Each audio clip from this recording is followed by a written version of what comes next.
સુરત મહાનગરપાલિકામાં ફરજ બજાવતા સફાઈ કામદારે ખોટી પગાર સ્લીપ અને ખોટી એનઓસી બનાવી બેંકમાંથી 10 લાખની લોન લીધી હતી।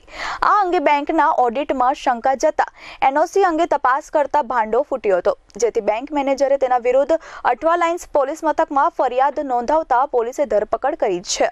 આ અંગે મળતી માહિતી મુજબ સુરત મહાનગરપાલિકામાં ફરજ બજાવતા સફાઈ કામદાર બળવંતભાઈ નટવરભાઈ સોલંકીએ મજૂરા ગેટ સ્થિત સ્ટેટ બેંક ઓફ ઇન્ડિયામાં તેની પગારની સ્લીપ અગાઉની લોન ક્લિયર થયા અંગે એસ્કોમ કંપનીની એનઓસી તથા બીજા ડોક્યુમેન્ટની નકલો રજૂ કરી હતી।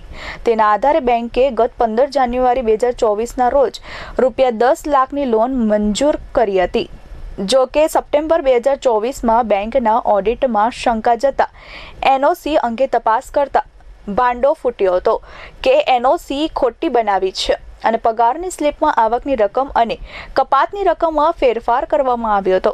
આ અંગે બેંકના મેનેજરે સફાઈ કામદાર બળવંતભાઈ નટવરભાઈ સોલંકી વિરુદ્ધ અઠવા લાઇન્સ પોલીસ મથકમાં ફરિયાદ નોંધાવતા પોલીસે સફાઈ કામદારની ધરપકડ કરી કાયદેસરની કાર્યવાહી હાથ ધરી છે। Bureau report S24 news Surat.